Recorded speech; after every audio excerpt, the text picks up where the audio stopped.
C'est vrai, c'est pas très souvent dans mes habitudes, mais aujourd'hui, j'aimerais passer une sorte de coup de gueule par rapport à un état d'esprit ou bien une mentalité que nous avons très souvent en Afrique et qui, franchement, me révolte. Le message que j'aimerais passer aujourd'hui porte sur deux volets, principalement. Le premier volet concerne cette mentalité que beaucoup d'Africains ont aujourd'hui de profiter parfois du malheur des gens, de ce qui peut arriver, pour faire ce qu'on appelle très communément le buzz sur les réseaux sociaux. J'ai du mal à comprendre qu'aujourd'hui, face à un accident de la circulation par exemple, avec des personnes accidentées qui sont dans l'agonie, qui ont besoin d'assistance, il y a quand même des gens qui, au lieu de leur porter secours, tout ce qu'ils trouvent de mieux à faire, c'est de prendre leur smartphone, activer la caméra ou bien l'appareil photo et commencer à filmer. Je me demande comment est-ce qu'on peut faire ça. Parce que je trouve que c'est terriblement révoltant en fait. Même si on se trouve dans le cas de figure où toi, le témoin d'un accident, tu te rends compte que les accidentés sont déjà pris en charge. Essaie de te rendre utile. Le fait de prendre ta caméra et commencer à filmer, ça n'a rien vraiment d'utile. Il est encore préférable de ne rien faire du tout. Si vraiment les accidentés sont déjà pris en charge et que tu ne peux rien faire de plus, c'est mieux tout simplement de regarder ou bien de continuer ton chemin, puisqu'ils sont déjà pris en charge. Mais retirer son téléphone ou sa caméra pour commencer à filmer, vraiment je trouve que c'est pas adéquat de faire ça. Nous on est dans un monde où, surtout chez nous en Afrique, où face à un malheur qui se produit dans la rue ou bien quelque part, il y a des gens qui trouvent toujours le moyen de prendre leur téléphone, leur caméra pour commencer à filmer. Et quand ils filment, allez, ils se mettent à propager ça partout sur les réseaux sociaux. C'est quoi l'intérêt? C'est quoi le but? C'est pour avoir des vues? Comment certaines personnes peuvent chercher à avoir des vues, peuvent chercher à faire du buzz sur le malheur des autres? J'arrive parfois à me poser la question de savoir, est-ce qu'il aurait vraiment fallu que les smartphones arrivent en Afrique? Parce que beaucoup d'Africains, dans leur mentalité que je qualifierais de rétrograde, n'en font pas bon usage. C'est quoi l'intérêt de prendre sa caméra ou son smartphone pour commencer à filmer le malheur des gens et propager sur les réseaux sociaux? C'est quoi le message que l'on veut passer quand on se comporte comme ça? Il est temps vraiment qu'on cesse avec cette mentalité rétrograde. Et après, on s'étonne que l'Afrique, que les Africains soient le peuple le plus misérable du monde ou le peuple le plus attardé en développement. Tout commence là-dedans. C'est d'abord la mentalité africaine qui ne nous prédispose pas vraiment à évoluer, à nous développer. Et tant que nous aurons toujours ce genre de mentalité, que bon nombre de personnes auront ce genre de mentalité, on aura du mal à avancer. Je ne vois pas en quoi c'est pertinent, face à un malheur ou une situation malheureuse qui se produit, de prendre sa caméra ou son téléphone et commencer à filmer pour propager dans les réseaux sociaux. Même si on souhaiterait avoir des vues.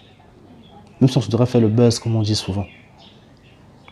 Ne cherchons pas à avoir des vues, ne cherchons pas à faire de buzz sur le malheur des autres.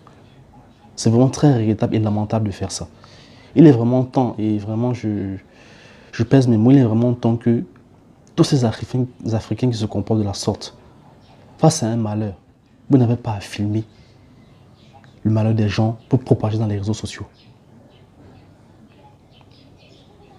Quelqu'un se retrouve accidenté dans la rue, il y en a qui prennent le téléphone et qui filment pour propager.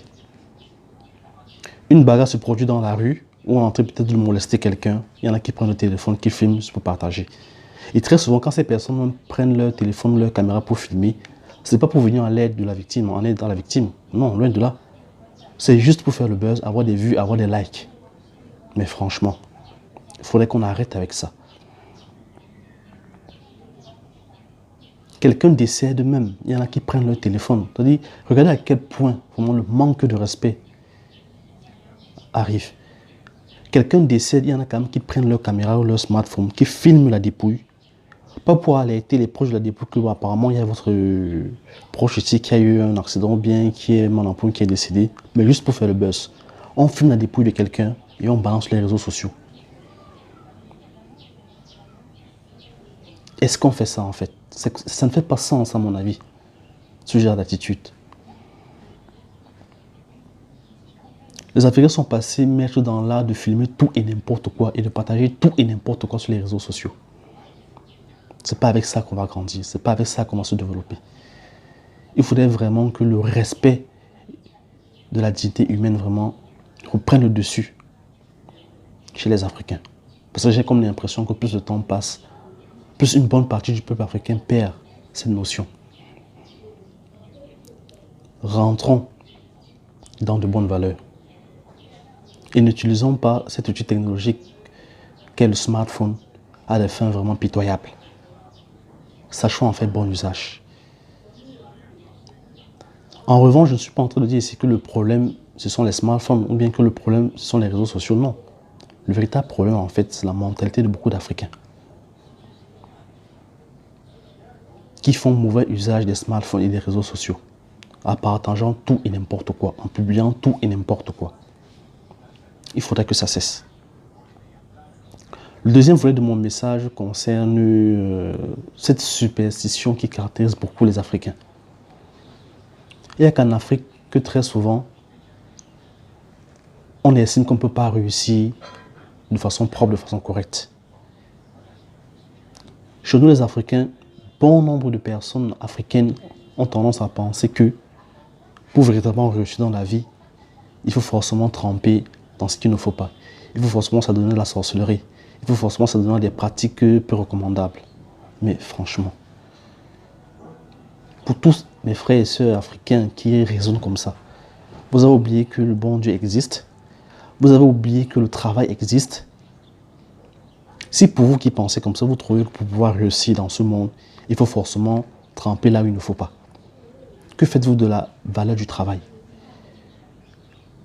Ou alors pour vous, dans votre mindset, on ne peut plus réussir par la force du travail. Comme l'a chanté un artiste africain, la vraie magie c'est le travail. On peut réussir proprement dans la vie parce qu'on a travaillé, parce qu'on est un bosseur, parce qu'on a passé des années à bosser et à travailler, en croire en ses projets, en se donnant les moyens et à travailler. Mais dans l'esprit de beaucoup d'Africains de nos jours, on ne peut plus réussir proprement. C'est à croire que dans leur esprit, dans leur mindset, le travail n'existe plus. On a beau travailler, mais ça n'aboutit pas. Pour pouvoir réussir, il faut forcément tremper là où il ne faut pas. Au point où quand X ou Y personne réussit, malgré peut-être son jeune âge, les premiers commentaires, c'est du genre, forcément, il a trempé quelque part. Ou quand la personne qui a réussi à un jeune âge décède, c'est à croire qu'on ne peut plus décéder en Afrique de mort naturelle. Dès qu'une personne célèbre ou une personne qui a réussi à un jeune âge décède, vous allez vous rendre compte que sur les réseaux sociaux, de nombreux Africains avec vraiment cette mentalité vraiment rétrograde auront des discours du genre, forcément, il était dans la sorcellerie et c'était le prêt à payer. Il fallait qu'il meure jeune. Vivre heureux, mourir jeune. C'est à croire que pour ces Africains, on ne peut plus réussir proprement. Si on réussit propre, si on réussit et qu'on est jeune, et qu'on décède par la suite, c'est que forcément on a trempé. Alors moi j'ai une question à vous poser. Donc d'après vous, dans votre esprit, dans votre tête, vous estimez que il est impossible chez nous en Afrique de réussir à un jeune âge?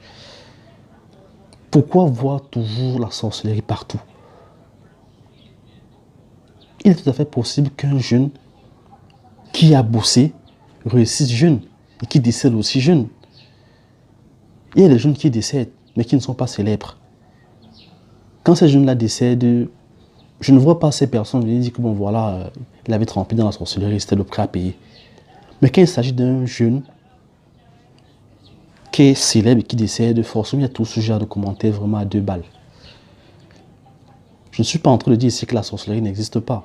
Loin de là, ce n'est pas ce que je dis.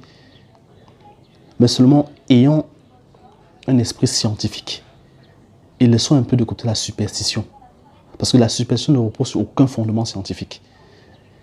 Et si nous, Africains, en tant qu'êtres, nous sommes dotés de raison, donc nous sommes censés raisonner, utiliser notre cerveau pour réfléchir et raisonner correctement, arrêtons très souvent, arrêtons carrément, je dirais, d'émettre des jugements ou des raisonnements qui ne reposent sur aucun fondement scientifique, sur aucune preuve, mais qui ne reposent que sur la superstition.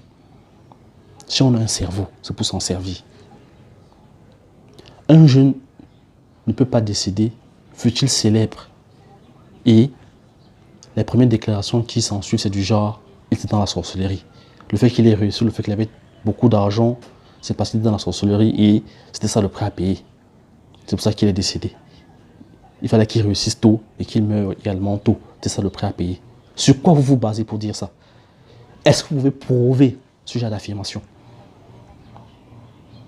Vous ne le pouvez pas. Parce que ce genre d'affirmation que beaucoup d'Africains aiment parfois véhiculer ne repose sur aucun fondement scientifique, ne repose sur aucune preuve, ce n'est que de la superstition. Dans tous les autres peuples du monde, on peut réussir jeune, sans passer par la sorcellerie. Mais il n'y a que chez les Africains, chez certains Africains, parce que je vais quand même essayer de ne pas généraliser, parce que je suis africain, moi je ne raisonne pas comme ça. Chez beaucoup d'Africains, il n'y a que chez eux qu'on ne peut pas réussir jeune proprement. Sur beaucoup d'Africains, pour eux, quand on réussit jeune, c'est que forcément on est trempé dans la sorcellerie. Mais il faudra arrêter avec ça. Parce qu'en continuant de nourrir ce genre de pensée, en réalité, vous n'êtes pas en train de donner de la valeur au travail. Vous êtes en train de dire que dans notre monde, dans le monde dans lequel on vit, on ne peut pas réussir en travaillant proprement. Alors que la clé de la réussite, c'est le travail. Voilà les deux messages que je voulais passer aujourd'hui à mes frères et sœurs africains. Le premier, pour récapituler, arrêtons de filmer et de publier sur les réseaux sociaux tout et n'importe quoi. Respectons la vie privée des gens. Respectons le malheur des gens. Ne profitons pas du malheur des gens pour avoir des likes ou pour faire du buzz. La deuxième chose, arrêtons de voir la sorcellerie partout. Arrêtons d'être superstitieux. Il est possible qu'une personne jeune réussisse et décède jeune sans qu'il y ait de la sorcellerie derrière. Quand on tous appelle à décéder un jour ou l'autre. Si nous voulons un jour évoluer et être comme les autres peuples du monde, nous développer, c'est pas avec ce genre de mentalité rétrograde qu'on y arrivera. Dans toute chose que l'on fait, ayant le raisonnement scientifique. Ne laissons pas primer, ou ne laissons plus primer la superstition. Partagez au maximum cette vidéo. Elle pourrait interpeller une ou deux personnes. Et si c'est le cas, ce serait déjà une victoire. Que celui qui renouvelle le monde et la vie, l'Éternel, notre Dieu, soit toujours notre guide et la source de toutes nos inspirations. Salut tout le monde.